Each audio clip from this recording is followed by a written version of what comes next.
Hi guys, welcome to my channel. இது வரைக்கும் என்னோட சேனலை சப்ஸ்கிரைப் பண்ணாதவங்க சப்ஸ்கிரைப் பண்ணி விடுங்க. பக்கத்தில் உள்ள பெல் பட்டனை கிளிக் பண்ணி விடுங்க.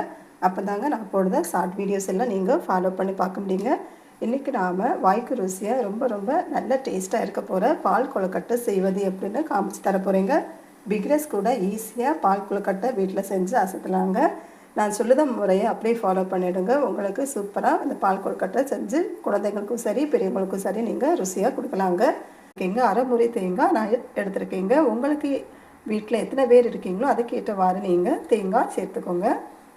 இங்கே பார்த்தீங்கன்னா அரிசி மாவு 1 கப் அளவுக்கு எடுத்து வச்சுருக்கீங்க. நாம் பால் கொழுக்கட்டை செய்யும்போது அரிசி மாவு வச்சு செஞ்சால் ருசி நல்ல தனிதாங்க.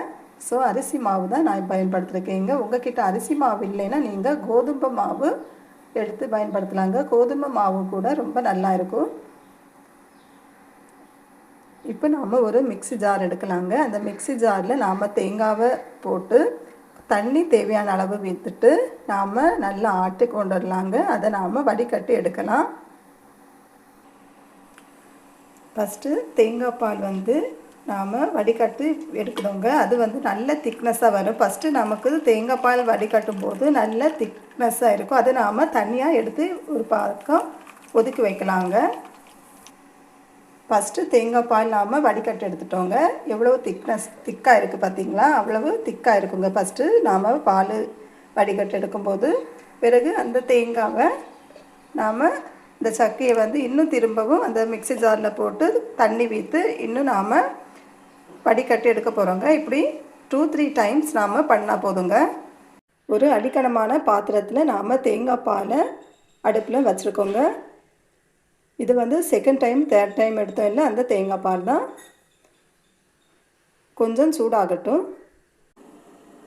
அரிசி மாவில் தேவையான அளவு சீனி, தேங்காய் துரு வச்சுருந்தோம் இல்லை, அந்த தேங்காவையும் சேர்த்து சுடு தண்ணி கொஞ்சமாக சேர்த்து உருண்டை பிடிக்கலாம். குட்டி குட்டியாக உருண்டை பிடிச்சிக்கோங்க. மாவு சேர்த்தாச்சுங்க. இப்போ நாம் கொஞ்சமாக குட்டி உருண்டையாக நாம் பிடிச்சிக்கலாம்.